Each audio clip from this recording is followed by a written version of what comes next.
Ramakrishna mission Narayanpur की तरफ से एक विज्ञप्ति आई है और ये विज्ञप्ति है दरअसल रिक्त पदों पर सीधी भर्ती के लिए। जैसा कि आप जानते ही हैं कि रामकृष्ण मिशन पूरे छत्तीसगढ़ में अनेक विद्यालय संचालित करता है और उनमें शैक्षणिक और गैर शैक्षणिक पदों पर भर्ती की जानी है। दोस्तों नमस्कार, आप देख रहे हैं ज़ीरो पीरियड। इस वीडियो में हम लोग बात करेंगे मिशन के भर्ती विज्ञापन के बारे में। दोस्तों माफ़ करेंगे, ये विज्ञापन मुझे काफ़ी देर से जानकारी में आया तो इसलिए मैं काफ़ी लेट वीडियो बना पा रहा हूँ, लेकिन अभी भी आपके पास समय है, आप इसमें आवेदन कर सकते हैं क्योंकि आवेदन की प्रक्रिया ऑनलाइन रहेगी। ऑनलाइन आवेदन आप कैसे करेंगे उसका लिंक मैं डिस्क्रिप्शन बॉक्स में आपके लिए अवेलेबल कराने का प्रयास करूँगा, तो आप उस लिंक के थ्रू अपना एप्लीकेशन सबमिट कर पाएंगे। आइए जानते हैं कि किस किस तरह के पोस्ट इसमें आए हैं। सबसे पहले आदर्श आवासीय उच्चतर माध्यमिक विद्यालय विवेकानंद विद्यापीठ नारायणपुर की बात करें तो यहाँ पर अंग्रेजी, रसायन, वाणिज्य, गृह विज्ञान और संस्कृत ये व्याख्याता के पद हैं। इसमें L9 का मैट्रिक्स मिलता है, 6 पद हैं और सारे पद अनुसूचित जनजाति के लिए आरक्षित हैं। शिक्षक का एक पद इसमें बता रहा है और इसमें L8 का मैट्रिक्स है, जो एक पद गणित का है और एक पद विज्ञान का है और ये दोनों ही अनुसूचित जनजाति के लिए आरक्षित हैं।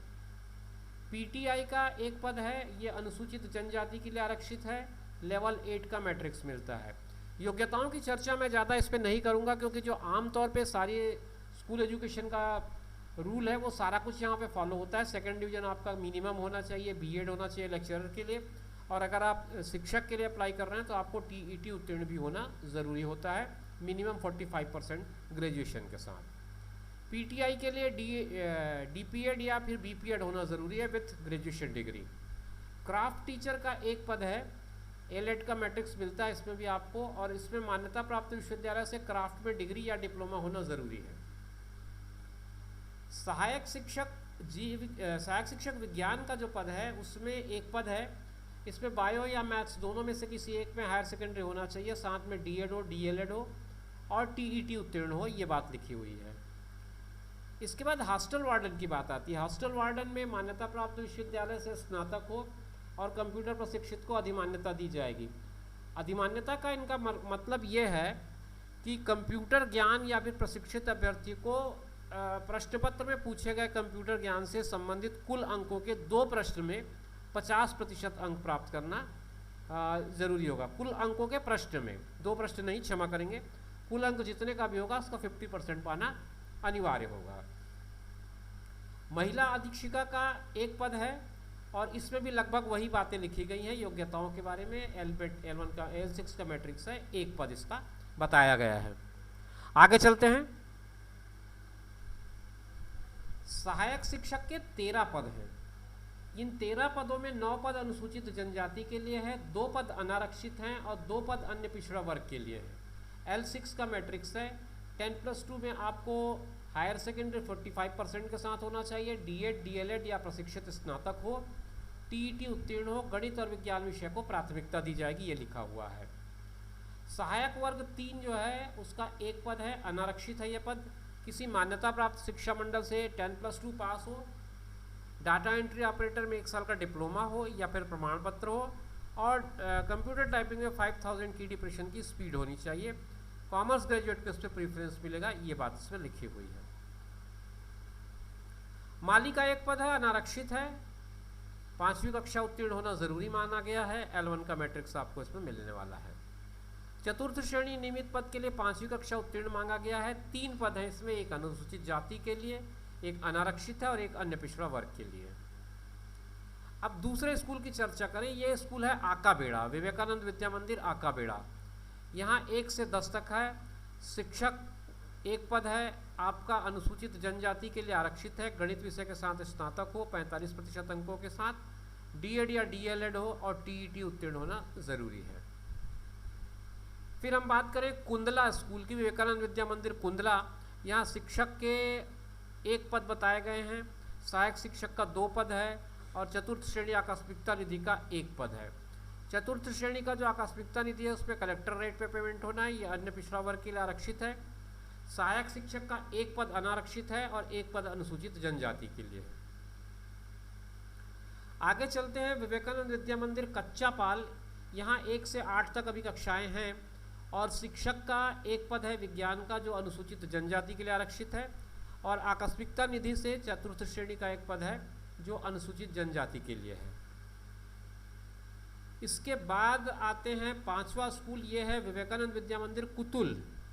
यहाँ पर शिक्षक का एक पद है और अनुसूचित जनजाति के लिए आरक्षित है, विज्ञान विषय के साथ स्नातक जरूरी मांगा गया है इसमें, और एक पद चतुर्थ श्रेणी का आकस्मिकता निधि के लिए है, यहाँ भी ये एक पद अन्य पिछड़ा वर्ग के लिए आरक्षित है। 6वां जो स्कूल है वो है विवेकानंद विद्या मंदिर इरक भट्टी। यहाँ पर सहायक शिक्षक का एक पद है, अन्य पिछड़ा वर्ग के लिए आरक्षित है, चतुर्थ श्रेणी का एक पद है, अन्य पिछड़ा वर्ग के लिए आरक्षित है। सहायक शिक्षक का जो पद है उसमें हायर सेकेंडरी लिखा है, DLED, DED, TET और गणित और विज्ञान को प्राथमिकता, L6 का मैट्रिक्स मिलता है आपको। फिर इसके बाद 7वां जो स्कूल है वो है नेहरू शताब्दी परियोजना। इसमें जिम्नास्टिक शिक्षक का एक पद है, अनारक्षित है, और PTI कोच का एक पद है, अनुसूचित जनजाति के लिए है। और इसके अलावा इस पर जिम्नास्टिक के लिए आपको डिप्लोमा जिम्नास्टिक में होना चाहिए या फिर BPED होना चाहिए, और PTI के लिए आपको BPED या DPED दोनों में से एक हो तो ज़रूरी है। फिर 8वां जो कैटेगरी है वो भवन रख रखाव का है, इसमें 10 पद हैं और इन 10 पदों का पूरा डिटेल इसमें नहीं लिखा है, पद संख्या 1 ही लिखा है, ऊपर 10 पद लिखा है। ये थोड़ा समझना मेरे लिए मुश्किल है कौन सी बात इसमें सही है, लेकिन ये एक पद अनुसूचित जनजाति के लिए है।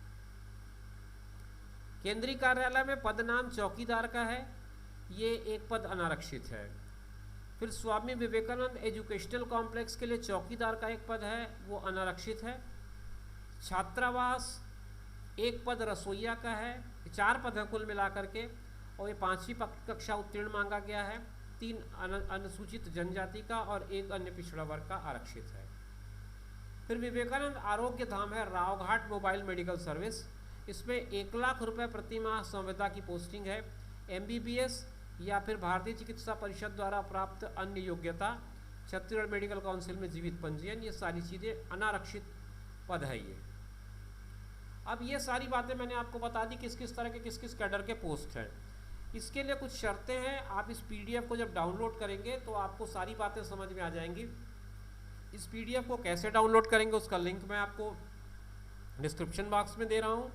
साथ में ये पूरा वीडियो आप YouTube पर देख रहे हैं, उसका लिंक भी आप देख ही पा रहे होंगे डिस्क्रिप्शन बॉक्स में। इसके साथ ऑनलाइन एप्लीकेशन का लिंक मैं YouTube में के डिस्क्रिप्शन बॉक्स में दे रहा हूँ, तो दोनों लिंक आपके लिए काम का हो सकता है। आप दोनों लिंक को उपयोग करें और पूरे नियम कायदों को समझ लें, क्योंकि इसमें बहुत सारी चीज़ें हैं, बारीकी के साथ आपको समझना पड़ेगा, एक एक बिंदु को पढ़ना पड़ेगा। अब मैं स्क्रॉल कर रहा हूँ, स्क्रॉल करके आपको दिखा रहा हूँ मूलतः इसमें क्या क्या बातें लिखी गई। चयन प्रक्रिया के बारे में थोड़ा सा बात कर लें। व्याख्याता शिक्षक, PTI क्राफ्ट शिक्षक, सहायक शिक्षक विज्ञान, छात्रावास अधीक्षक, महिला अधीक्षिका, सहायक शिक्षक, जिम्नास्टिक शिक्षक, PTI मेडिकल ऑफिसर, इन पदों के लिए लिखित परीक्षा का आयोजन किया जाएगा। मेरिट सूची बनेगी, रिक्त पदों के हिसाब से 5 गुना अभ्यर्थियों को बुलाया जाएगा, फिर इनका साक्षात्कार होगा और प्राप्तांक के आधार पर आपका चयन किया जाएगा। सहायक वर्ग 3 के लिए लिखित परीक्षा आयोजित हो जाएगी। इसमें 1:5 के अनुपात में कौशल परीक्षा के लिए बुलाया जाएगा, फिर कंप्यूटर टाइपिंग का टेस्ट होगा। स्किल टेस्ट में आपको 5000 की डिप्रेशन पर आवर की स्पीड होनी चाहिए, और फिर उसके बाद अगर नहीं होती है तो आपका चयन निरस्त कर दिया जाएगा। फिर अंतिम जो लिस्ट बनेगी वो लिखित और कौशल परीक्षा मिला करके बनेगी। चतुर्थ श्रेणी, नियमित चतुर्थ श्रेणी आकस्मिकता, इनके पद के लिए लिखित परीक्षा आयोजन किया जाएगा और लिखित परीक्षा में प्राप्तांक के आधार पर आपका चयन होगा।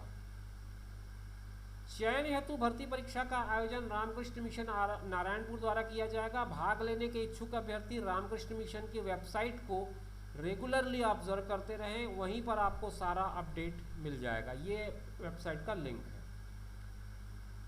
जो चयन सूची जारी की जाएगी वो 1 साल के लिए वैध रहेगी और चयन के समय समान अंक होने पर जन्मतिथि के आधार पर फैसला किया जाएगा। ये मूल बातें थी जो मैंने आपको बताई। अब इसके अलावा कुछ और बातें हैं, अगर तो मैं देख लेता हूँ। इसमें और कोई बात नहीं है। आपको ऑनलाइन लिंक मैं अवेलेबल करा दूंगा। 27 सितंबर इसकी लास्ट डेट बताई गई है। आश्रम की वेबसाइट पर बाकी सारी डिटेल्स अवेलेबल है, आप वहाँ जा कर के ऑनलाइन भर सकते हैं एप्लीकेशन को। और अन्य कोई बात अगर आपको समझ में नहीं आई हो तो आप कमेंट बॉक्स पर लिख के मुझसे पूछ सकते हैं। मैं अपने जो भी थोड़ा बहुत ज्ञान है उसके बेसिस पे आपको बताने का प्रयास करूँगा कि आपको क्या करना होगा। शुभकामनाओं के साथ इस वीडियो को यहीं पर विराम दे रहा हूँ। आगे आपसे फिर बात करेंगे नए वीडियो में, तब तक के लिए दीजिए इजाज़त। नमस्कार।